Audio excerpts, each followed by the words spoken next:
Before I start, I need y'all to know that I wrote down every single word that you're about to hear. I dug deep into my memories, my pain, my faith, my past, and my childhood, so I didn't want to forget anything. That's why I'm reading this. This is my true story and exactly how I lived it. I've been through things that could have destroyed me, pain that could have turned me cold. Instead, it made me who I am. I'm from Bellawoods in Jacksonville, North Carolina. To loss, depression, near suicide, fatherhood, faith, and purpose, this is my story. If you're hurting right now, I promise you, you can make it out. I grew up in a neighborhood called Bellawoods down in Jacksonville, North Carolina. Drug dealers, addicts, fights, and a little bit of racism in the air. Kids love to fight, but we also love sports, me especially. Inside our house, the police knew our address. I watched my parents fight. I watched my dad hurt my mom. I love my dad, but those moments definitely shaped me. My mom left him in middle school and raised 6 kids on her own. My big sister Jessica stepped up like a second mom. My grandma, my mom's mom, was like another mother to me. Weekends at her house, her food, her love. I was close to my Uncle Darius. He was a year older than me, my best friend, super calm, funny, and peaceful. My Uncle Saquan gave me tough love, sports and weights at 6 years old. He pushed me hard. Sometimes he had that do it or get dealt with attitude, and that built my discipline. By 5 or 6, I had abs. People hyped me up, even paid me to take my shirt off. I looked strong on the outside, but on the inside, I was a scared, angry kid carrying a weight that you can't wreck. I remember one day my dad had raised the belt at me, and I had snatched it from him and I swung it back at him. And he had told my mom, he was like, "You better get your son." And I remember my mom telling him, "You better get him." And man, it's crazy. I remember my grandma telling my mom that she better leave my dad before I end up hurting him or worse. And that's when protector stopped being a dream and became my job. I made a vow that I'll never be the kind of man who breaks a woman. From then on, I wanted to be bigger, faster, and stronger to protect my mom, my sisters, my family. Fear turned into fuel. In middle school, I was still getting into fights, but it was more to protect than to start trouble. Well, I also didn't know how to walk away from anything at all, so I was still kind of looking for fights, I guess you can say. But it was less bullying and stuff at that point. And to be honest, if I did seem like a bully, it was because I felt like I believed in people, and if I felt like there was somebody that was just scary, then I'll try to bring that dog out of them type stuff. But as far as like the bullying that I was doing in elementary and just following down the same path that I was seeing from my dad, it was nothing like that at all. It was more love and just, like I said, not being able to walk away at that point. I also lived in ISS. By the 7th or 8th grade, I was in therapy for like anger issues and stuff like that. I tried smoking once in the 8th grade and I hated it, and I hated myself for it. I was like, never again. Many family and friends smoked, dealt, or gangbanged. I understood the hustle and respected the grind to an extent, but drugs were never for me. I acted out. I was skipping school, stealing bikes. I remember me and my homies, I'm not even gonna say names, but me and my homies, we used to steal bikes and switch parts from one bike to another, scratch off the serial number, spray paint it. Like, you know, when you used to ride the bikes and then you put the cans on top of the tires and stuff like that. Yeah, we used to have fun, I ain't gonna lie. Like, so if you grew up in Bellawoods and you were missing your bike, just know, I admit it was me. I'm not gonna throw the other names out there though. Yeah, we was stealing bikes, ding dong ditching.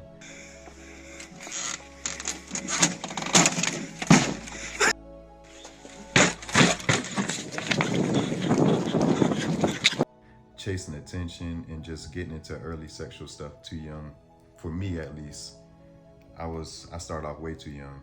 I've always been super competitive, trying to be better than everyone because of how I was raised and what I felt I had to prove. Today, I don't even want to drink occasionally anymore. And I mean like now, currently. My goals are too big. My growth means way too much to me at this point. All right, so this is a very emotional time of my life. All right, so we're about to talk about one of the most emotional times of my life. My freshman year, everything broke.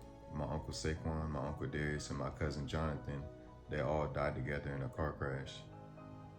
And it's crazy because My uncle Darius, he was a year older than me, and we spent so much time together.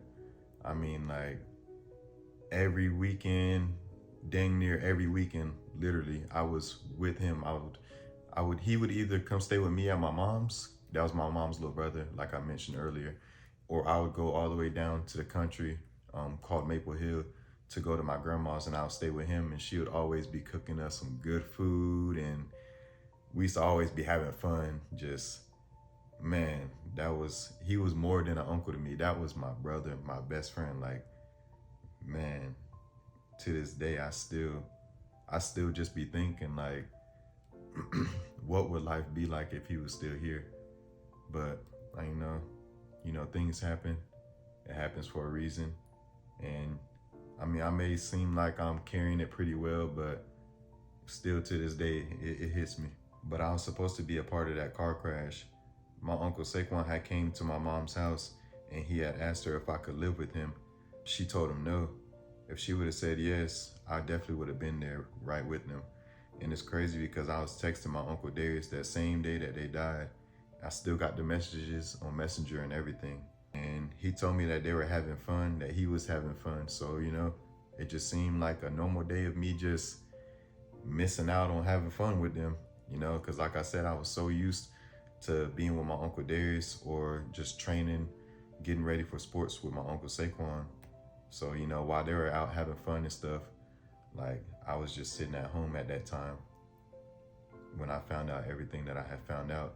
And also leading up into that point, my cousin Jonathan, he was living with me and my mom and us. He was staying there with us. So it was really just me, him, and my uncle Darius always hanging out with each other every day. We would be walking about 20 minutes or so up to the little corner Arab store, and he would be buying us candy, snacks, or whatever we wanted or whatever. And, we were watching all the funny movies, the comedy movies together. Women, like I told you, I started off so early because I guess I was influenced in a way. But yeah, we were all super close, which is what makes this a pretty tough story. He had told me that they were having fun, and just seeing them in those caskets, that image is still burned into my head up until this day. Later when my grandma had passed, the same kind of image stamped itself on my heart. So I dealt with a lot of death in my life, and my grandma's death might have happened years later, but one thing about me, I'm not good with loss. Regardless if it's a friendship, a relationship, or someone passing away, I just don't take it well. Yeah, after the crash, I gave up on sports, on my dreams of wanting to be an NFL player. My family growing up, especially like elementary, middle school, I feel like me personally, I brought my family together in a way because everyone, even though with me being in trouble, people always thought I was gonna be the one to end up in jail, or in some crazy trouble. But, I made it out, I made a change, but we'll get more to that later. I feel like I was the one that really brought my family together in a certain way because I was very good at football. I was super athletic, and I was just good at my sport.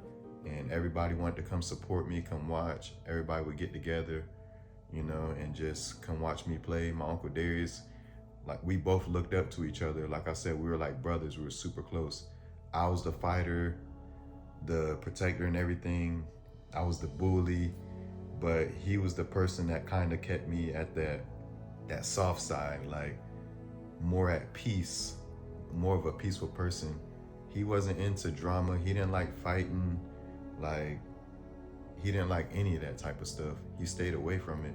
He was a very innocent person, which is a reason why that broke me so much. Yeah, after the crash, I gave up on all of my sports, on my dreams, on life, and just that survivor's guilt, that depression, the numbness.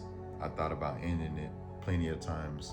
And this stuff that I'm speaking to you all about, which is why this story is gonna be as long as it is, because, I never talked to anyone about this. I didn't talk to my mom about these things, these thoughts that was going through my head. I didn't talk to my friends. I talked to God. I had so many questions. I didn't really speak to anyone about this, these thoughts that was going through my head. I told you I was raised up around drug dealers, people doing drugs and stuff. So I had access to so many different things, and there was so many times where I just wanted to end it all. Like, I just wanted to take a whole bottle of pills, and I just didn't want to feel the pain that I was feeling anymore, because I didn't know how to live my life without the ones that had left me. And I just had so many questions to ask. Like, why did... It's crazy.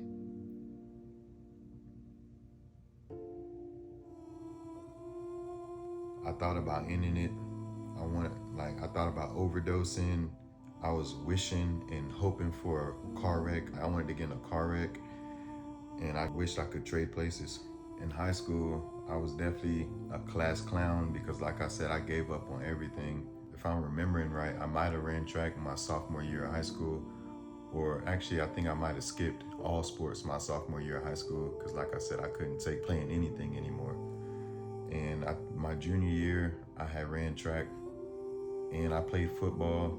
Everything just felt different, honestly. I didn't have that same drive and determination that I had before because, you know, I had all those different thoughts and everything going through my head, and the loss, it just stuck with me for a while, and everything just didn't feel the same. But yeah, in high school, I was a class clown, goofy, still loving, passionate, fewer fights, but I still had a few, of course. Who would I be without getting into fights? But it wasn't for bullying back in high school. I still dealt with a lot of females, of course, because in my head, with dealing with females, it's like, even though my uncles and my cousin, like, they weren't there, plus the other friends and other people that were still here that I was hanging around, you know, I just felt like that was the right thing to do. Like, you know, not trying to brag too much, but a lot of women, like, love me, I guess. Like, I don't know. But I did stay single all 4 years of high school. You know, I wasn't looking for no relationships. I was just out there having fun and just fighting demons that I'm still surprised that I was able to fight. Like, to this day, like I said, I didn't talk to my mom about this, and my mom is my absolute best friend. Like, we are so close. Everyone always says that I'm her favorite. I didn't talk to anyone about these thoughts that was going through my head. And there were so many times where I was just so close to just doing it. Like, let me grab these bottle of pills and just take all of the pills all at once. And it was just a lot, man. I'm not even gonna lie to y'all. Like I said, I didn't want any relationships. The truth is, I was just in a lot of pain. I gave up my NFL dreams or becoming a track star. I gave up after all of those deaths that I dealt with. I didn't talk to anybody about it, like I said, and I really only talked to God, but most of my talk with him was just so many questions that I had, like asking for him to send my uncles and my cousin to me in my dreams. Like, I just wanted to speak to them. I wanted to ask questions, like ask my uncle Saquan, like, what made you do this? You know, I had so many questions because did he not know what he was gonna do to me or to the family after doing what he had did?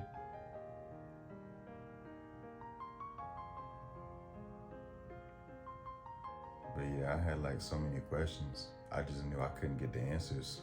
It just broke me, honestly. Like I said, I don't handle loss well at all. And that right there, it changed everything for me, everything. But my senior year of high school, I clawed back. I returned to track. I went to states, and I low-key kind of felt that fire again. At home, I was helping my mom with my younger siblings, my little brother Jaquan, and my little sister Kiari. I was helping her like do their hair, make sure they was getting ready for school, making sure they had their clothes on. And my sister Jessica also helped a little bit too, but at that point she was already grown and doing everything. Like, she had her own apartment and stuff. She was working and stuff like that. So it was really just me at my mom's house, taking care of the home and doing what I needed to do, making sure my little brother and sister was getting on the bus. Like I said, I was helping. I am not good at like doing hair and stuff like that.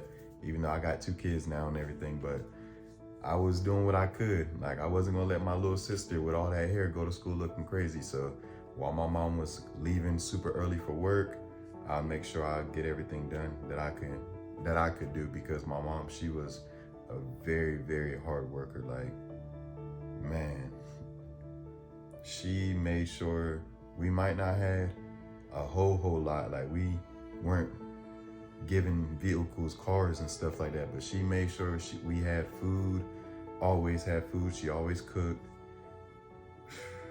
clothes. Like, I remember when my mom, she used to always ask me like, hey, what do you want for Christmas?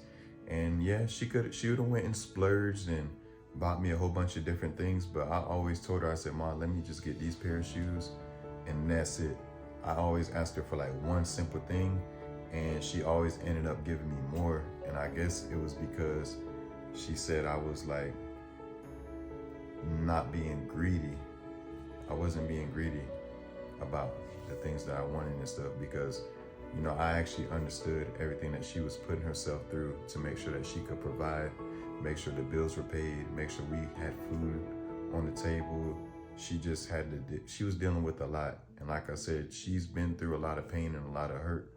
And I witnessed it. I was right there beside her through it all, which is why me and her are so close and why people say that I'm her favorite or whatever. But, you know, we were super, super close. And still to this day, I'm always gonna protect my mom. Like, don't mess with my mom. I don't care who you are. Do not mess with my mom, because that's when you will bring that old side out of me, 100%. But yeah, she's pretty much shaped me into the man that I am today. I wish I wasn't so stubborn and hard-headed with certain things. She always raised me the right way and told me what's right from wrong. I wish I wasn't always so stubborn and hard-headed. But yeah, I was helping her, you know, with my younger siblings and stuff like that, just taking care of the house around that time, my senior year of high school. I still had the depression, the anxiety that I was fighting alone. I chose to fight it alone, which is something that I've been doing most of my life. Instead of actually talking to God and really communicating and getting closer to Him, I was fighting everything on my own, being hard-headed, of course. You know, I still had that sex addiction. Like, man, I couldn't, like, I don't know. I just loved it. I started off too early. And around that time, it was coming to me. I was just really trying to fill a hole that was inside of me. I chose to rebuild my health and athleticism that senior year of high school. I really made a lot of changes. All right, my bad. I ain't even realized that I had my tripod. I had my phone set up the wrong way on my tripod, but it's all good. You know, after graduation, it was pretty tough because, you know, I was supposed to be graduating with my Uncle Darius. So, you know, everything just felt different. A lot of things felt different, like I said, without him. And then I wanted my uncle Saquan to be there. I gave up on my dreams of being on an NFL team one day. But now that my family, hopefully they do see this video, they can understand why I chose the route that I chose after graduation. And hopefully now they can understand the pain and everything that I was going through by myself, and the reason why I gave up on sports and everything when I did. It was just too much to deal with. After graduation, some more of my friends passed away. My homeboy Bruce, my homeboy Jaquil, like I was still losing people even after graduation. So, you know, life just kept lifing. The loss kept knocking. It made me paranoid, like constantly, even still now to this day. And like, I'd be paranoid, I'd be so afraid, I'd be scared. You know, I know I've been through it a lot. And the deaths that hit me when I was a freshman, it definitely hit me hard. And still to this day, I just can't handle it. And I don't want to handle it, but I know things happen. So I just try to be prepared by trying not to think about it, but I can't help it. I don't like drama because I know how fast life can end. I decided I would take a different path no matter what the crowd did. My graduation year was 2017, but in October of 2018, October 1st to be specific, I had joined the U.S. Army as a 92 Yankee, a unit supply specialist. And a lot of people actually never thought that I would do that. Like, like I said, people always thought that I would either be locked up or I'll be in the NFL or something. Like I said, growing up, I had a lot of pain, a lot of anger and stuff built up in me. And it was really just because I really wanted to become so strong to the point where I know I could face my dad. I could be stronger than my uncle Saquan. Like, I just had so much pressure on me growing up. I wanted to be able to beat him at everything. I wanted to be able to beat him in a fight. I wanted to be more athletic than my uncle Saquan. I just had like a lot of pressure. So people definitely didn't expect me to join the Army. And I remember when I joined the Army, or I told my family that I was going to join, my mom was like, she was like, you better not get married, because my mom already knew how I was, as far as like women and me just being out there having fun or whatever. She was like, you better not get married, don't get in no relationship. She was like, just go travel the road and have fun and stuff like that. That's what she told me. But as I said many times throughout this video, I am hard-headed. But nah, it's all good. But yeah, I had joined the Army just like they didn't expect me to get married because of everything that I was doing. Actually, before we even get to that part, let's give you some funny stories about, before I joined the Army. So this was like the last 2 weeks I had as a free civilian before joining the Army. I remember I was driving my mom's car. Wasn't supposed to. I had no license at all. I was driving my mom's car and I was going to, go get some what. And I was on the phone talking to my homies and stuff, bragging, and we were laughing, talking about a bunch of stuff. And I was just driving. It was super late. It was dark. I was driving, and then I ended up not noticing that there was a stop sign approaching. And then I tried to hurry up and drift the car because I was going fast too.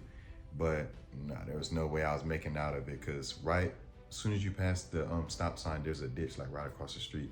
So I ended up going into the ditch. The ditch was already flooded, so it ended up flooding my mom's car out. I called her and I was stuttering, boy. I was like, I was stuttering bad. I was scared. And my mom, you can just tell she was angry. Like, she was like, what? She's like, I already know what you were doing. Don't even tell me. And, the police had pulled up and stuff, and I still don't know how I made it out of it. I told them that they didn't ask me for a license or anything. That's how I know, like, God is so real, because there were so many situations that there were so many situations that I was a part of, from me being a kid, even leading up to that point, where I'm like, how am I still here? Like, just like I said, I should have been in that car. I was supposed to be in that car.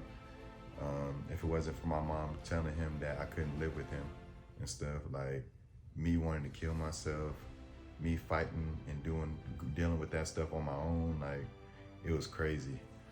But the police had came and they were like, what? Like, what happened? I told them that there was another car chasing me. And I was like, I tried to keep like swerving and getting out of their way. And I said, I even tried to pull over and get into the grass, but they wouldn't stop. So I was like, by the time I realized that there was a stop sign, because I was too busy looking through the rear view mirror, I was like, it was too late, and I ended up going into the ditch. And I was like, the car kept going, they didn't get out or anything. And I just came up with the first story that I could come up with, and they didn't ask me for a license or anything. My mom ended up having one of her friends come bring his tow truck and got the car out, and there was that. But yeah, there goes the story. I'm not gonna tell you the other crazy stories right before I joined the Army, but yeah, they didn't expect me to get married. They didn't expect me to have kids right away or to be a lover boy. Nobody expected that out of me. I didn't even expect it. But I was changing. In 2019, I ended up getting married. At the end of 2019, I ended up getting married. In 2020, my son Caden was born. And that same year, I took custody of my little brother, Saquan, for a year, or it was like a year plus or something like that, because I just wanted my mom to be able to breathe and just get some type of freedom, because like I said, she took care of 6 of us on her own. and I just wanted to take some weight off of her shoulders. So yeah, just caring for him while serving changed me. I stayed out of fights, I focused on family, and trained for discipline, not just looks. Adulthood brought a different fight inside me. In 2021, the weight got too heavy. Army stress, marriage issues, old grief on top of new pressure. I thought about ending my life once again by crashing a car, and around that time, I was so close to really just acting on it. I just remember I was driving, I was speeding up, I was crying. Like, I had so much pain, so much hurt, so much weight on me. Like, I didn't want to feel it anymore. I just didn't want to feel anything.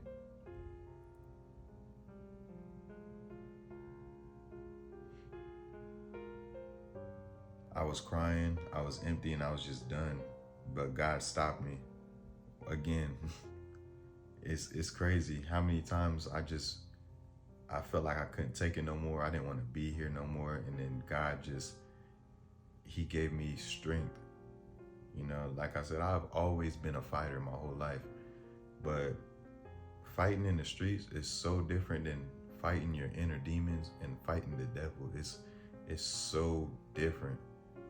Those are like, even my street fights, I don't care if it was a brawl, none of that compared to the inner stuff that I deal with, even still now to this day. But yeah, God stopped me. He put Caden on my heart and pulled me back. Caden definitely came at a time where I definitely needed him. And God showed me that in that moment.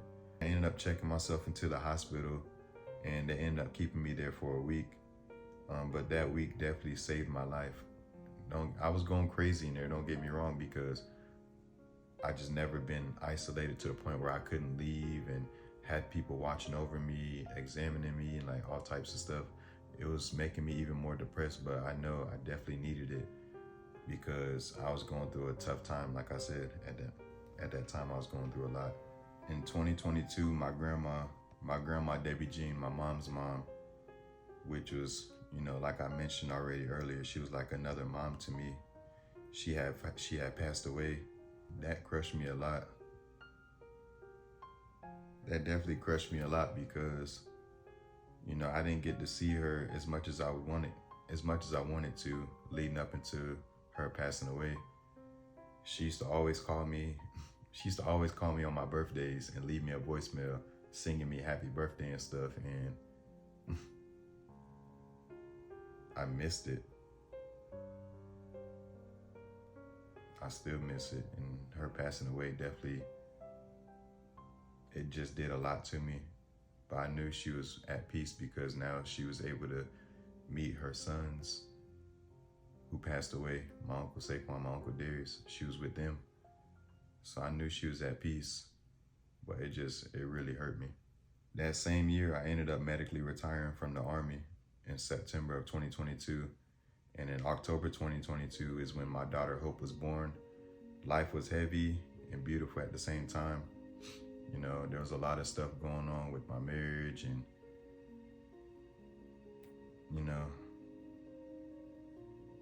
going through the stuff that I was going through with the marriage, but also having a daughter, it was definitely, or a kid, period. And also already having my son Caden, it was just so much to deal with at that time. One thing that I want to speak to you guys about is, if you're in a toxic relationship and the only reason why you're really dealing with it still is because there's kids involved and you don't want them to be missing out on both of their parents, just think about the extra harm that you're going to put on them by staying in that situation that is not healthy and it's not getting better. I want you guys to really sit down and think about that. In 2023, I started partying. I was doing a lot of drinking to numb the pain. Physically, I still looked fine, but mentally, I wasn't at all. I was trying to fill a hole that only God could heal. All right, now let's skip to the present. We last spoke about 2023. Now we're going to talk about the present, like recent moments. I had met a new woman that had brought out a crazy soft side out of me. a side that I didn't know I had at all. I really didn't.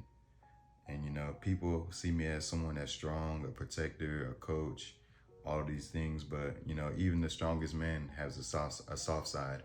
And I realized that with this woman, it takes the right person to bring it out of you. And with her, I had belief like never before. But yeah, I met this woman. Man, it's crazy. I never knew that. I didn't know that me personally had that type of love in me. I honestly didn't know that I could love someone as much as I love this woman. And, it still hits me super hard to this day. Things ended up not working out with this woman. And I really had so much belief into like our relationship. Like, I really believe that we can get through anything together. I really believed that she was the one that she was gonna be my one and last only wife. Like, that was the belief that I had. Just losing her really did something to me. We broke up about a month or so ago, and I believed in her so much. I was stressing her out, trying to fight. I was definitely stressing myself out trying to fight. And my kids loved her. They still do to this day. And every day they just remind me of her. Like, I want to go here. I want to go there. Where is she? Like, it's just a lot to deal with, and it just sucks. But yeah, the pain was fresh. It was super heavy and it was constant. It hit me and still hits me in ways even death has not hit me. Like, I already told y'all the things that I went through with the early deaths to the recent ones, like, and I was going through it badly with those. But this loss, like me losing this woman, was even worse than that. And that's when I realized, like, how did I end up being capable of really loving someone like this? Like, and just hurting them, There's a lot of ways that you can hurt people without lust, without sleeping with someone else, or even without physical abuse. You can hurt people in so many different ways. And that's why, I really try to speak to you guys through my pains, my past, and everything that I've been through, because I want you guys to be better. I don't want y'all to go through what I go through, because,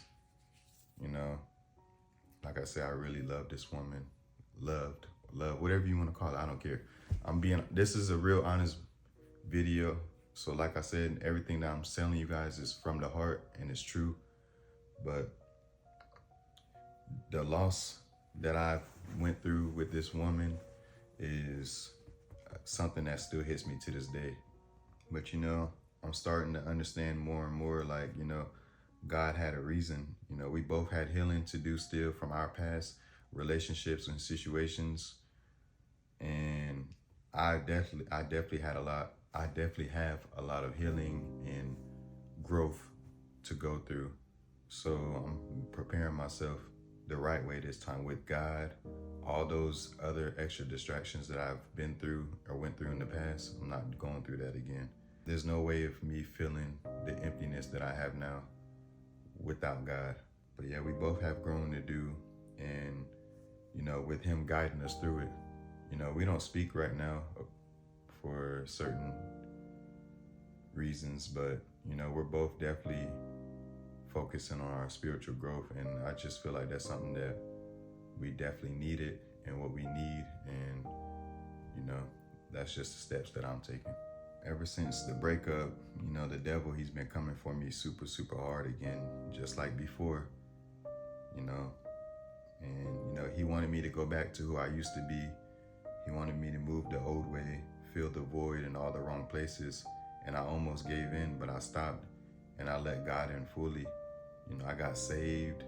I've been going to church a lot. I go to church on a Sunday, and then I just be patiently waiting, like, please, next Sunday come. Like, I'm ready. But, even throughout those days leading up into that Sunday, I'm in my Bible. I'm doing everything that I need to do on my own because I can't just depend on the church to get myself closer to God. I really have to want it. And some advice that I can give you all is, when you're trying to really grow with God and get better spiritually, please make sure it's genuine. Like, don't do it for someone else, do it for you. And don't have selfish reasons behind it. Like, for me, this is something that I for real needed for myself. After the whole breakup, I no longer wanted to go through the pain and the struggles of loss and stuff by myself. I couldn't handle it no more. Like I said, losing her, it crippled me in a way that I never knew was possible ever.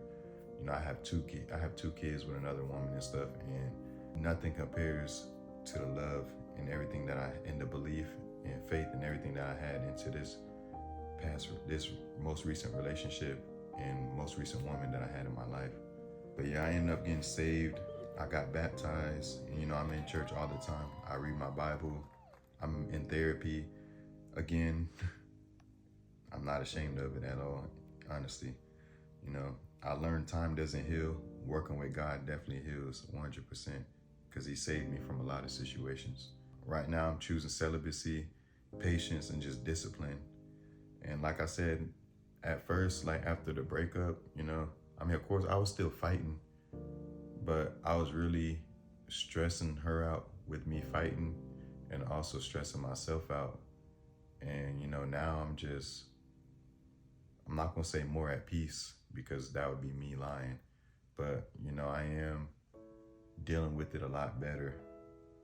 And like I said, at first I was definitely, once I realized like me fighting wasn't good enough and it wasn't working and it wasn't gonna change anything, I definitely was thinking about just doing all of the wrong things. Like the devil was coming for me. He was like, oh yeah, this is the perfect time for me to attack him. Let me go for him. And no, it would have worked any other time, but now I'm like, nah, I'm locked in, and I can genuinely make this video, and anyone can watch. There's nobody that can watch this video and be like, yeah, like he's lying. I'm not dealing with anyone to be to sleep with someone, because why would I put myself back in a situation of dealing with someone when I know I'm not all the way healthy and where I want to be, like, you know, spiritually, mentally, and emotionally. And before, I wouldn't have cared. I'd be like, oh, let me go deal with this woman to fill this void, just to satisfy whatever. And that's just very selfish, you know? Why am I gonna do that to someone and have them catch feelings with me knowing that that's not what I want, and that's not what I'm looking for, and that's not what I need right now. So why do that? But yeah, I'm choosing celibacy and just patience and discipline. I don't want no drugs or even casual drinking anymore. Like I always said, I never mess with drugs anyway, but I was drinking at certain points in my life, and especially occasionally, but now I don't want to do any of that. And you know, I'm just excited about my growth, even if loneliness is part of the process, which sucks horribly, but it is what it is. Some of y'all also want to know why I train so hard and push to be so athletic. It's because as a kid, I promised myself I'd be stronger and more athletic than my uncle Saquan. And you know, that promise still fuels me to this day. But now the gym isn't an escape. It's where I really worship with my work ethic. It's where God builds me. I'm annoyingly hard on people that I love because I believe in them. And I refuse to watch anyone waste their talent the way I felt I wasted mine for a season. That tough honesty, I definitely got it from my uncle Saquan. And you know, people come to me like I'm their therapist. And I'm talking about friends, family, even strangers. And that part of me is definitely from my mom, my grandma, and my uncle Darius, for sure. And you know, being a coach is more than just about fitness to me. I really want to be a role model for teenagers, adults, and even the elderly, not just for workouts, but for life. I'm embracing being a single dad. I'm embracing being lonely. It's not easy at all, especially when your kids remind you of love that they looked up to every day. They really looked up to it. Every day they remind me of it, constantly. But you know, this is a season of shaping me into the man, the father, and the future husband that I'm supposed to be, and the person that I want to be, not the person that the devil has always tried to push me to be. You know, I'll keep growing with God, even when he brings me new blessings, This isn't a phase, this is for life. And I'm gonna make sure that, and I want y'all to know that it's okay to go to therapy. It's okay to go to church. Sometimes we think we're healed. Even like, I thought I was healed from like, the relationship or whatever with my kid's mom and everything, everything that I've been through with dad, and then also my past, just everything. I thought I was healed. And sometimes we all think that we're healed. We just let time pass, and real healing takes work. And I'm attached to God first now. Like, I'm very attached to God first now. And if anything comes back or something new comes in, it'll meet me in his time and not my pain's timing. I grew up in Jacksonville, North Carolina, and I lived in Fayetteville these last years. I trained at Fitness Connection, which is, everybody knows that gym. But this story isn't about a location, it's about a calling. God took a kid from Bellawoods and is turning him into a man who refuses to fold. So as I've mentioned on like Instagram and stuff, I have a song that I made called Only God Knows. And that song is about my most recent relationship and, just my feelings and me spilling my heart out about, just my thoughts of everything, my faith, my belief, my mistakes, the promises that were dropped in our relationship, and just my faith and everything. I speak from the heart in that song. I'm not gonna lie, I feel like the verses of me rapping and stuff were good, but I'm not no Rod Wave, no Bryson Tiller, no Chris Brown or Michael Jackson or somebody. So don't be joking on the singing part and all that stuff. But nah, that song definitely, it hits hard and it speaks from the heart. And I feel like a lot of you will be able to relate to it. Work on you, ignore all distractions, and just give the man above all of your attention. It's okay to be alone, because when you're healed and ready, God will bring what you've been praying for. Don't just let time pass and call it healing. Do the work with God. And that's exactly what I'm doing. I'm not just gonna sit around and do nothing and be like, oh, I can get through this myself, when deep down I know everything that I've been through in my life, the pain, the suffering, the loss, the suicidal thoughts, me losing the female that I was with recently, like, I feel like everything that I've been through in my whole entire life was God trying to bring me in closer to him. I'm not fighting it no more. And I'm not going through this part of my life alone. Like, I'm tired of fighting these demons alone. I'm fighting through getting through the pain and the loss and the hurt alone. I can't do it no more. So if you guys choose to do that, then that's on y'all. But me, I don't care how soft I am or whatever people judges me about. Like, I can't do this alone anymore. I can't, I just can't. If my story hit you, then share it with someone who needs hope. Your story isn't over either. I'm still here, and so are you. There was a lot more that I could really speak on with this story, but I might have missed a few things because, like I said, there was so much crazy stuff that happened in my life, and so many extra friendships and relationships and bonds and childhood memories and stuff like that. Like, of course, I had a lot more stories and different stuff that I can tell, but maybe I could do that on another video another day. But really, this video is for me to share with you guys like my most painful and my most loving memories and stuff, so you guys can get a better understanding on why I am this person that I am today, why my mindset is the way it is, and why I move the way that I move. Just focus on you right now. As bad as I really wish that I was in a relationship, and as bad as I really miss the relationship that I was in, I understand that I have a lot more work to do with God. And instead of me begging and, praying for it, I'm just gonna allow God to do what he does. Instead of me having to beg or pray, I know he's gonna bring me something that I didn't even ask for. And I truly have faith and belief in that. So this right now, at this moment, no one can say that I'm talking to them, I'm communicating with them. No women can say that, because that's not my focus, and it's not gonna be my focus for a while until I get things better. And then, listen to Only God Knows, because you'll understand the person that I'm trying to shape myself into. When that future relationship or whoever comes into my life, I can give them the absolute best parts of me in general, in all aspects of life. I won't walk another relationship without God, and I will not walk another step in my life without God.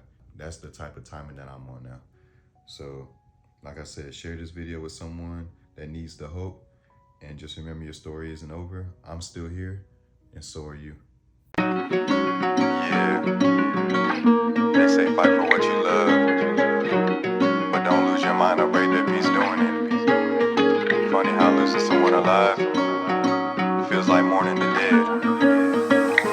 Yeah, I know you said it's done, but I still feel you near. Every room feels empty, even once you weren't here. Your laughs in my head when the nights feel long. Got my kids in my prayers, trying to keep moving strong. Replaying every promise that we dropped on the floor. Every prayer I whispered, begging God for one more. I crossed the line once, can't erase what I did. Didn't share my sheets, but I still broke what we built. Sometimes it ain't lust, but trust gets torn. Sometimes you lose the one you love without them being gone. Hurts more than a death when they're still walking around, but your soul feels a hole where the heart used to sound. They say fight for love, but don't drown in the chase. Don't lose yourself trying to fill empty space. If it's meant for your life, it'll circle back around. Till then, stand firm, keep your 2 feet on the ground. Every scar, every tear is a step in the plan.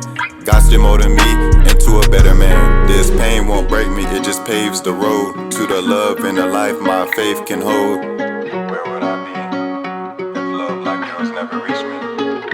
Even now I still feel your touch in the quiet. Maybe I was too late, maybe I wasn't enough, but I never stopped praying.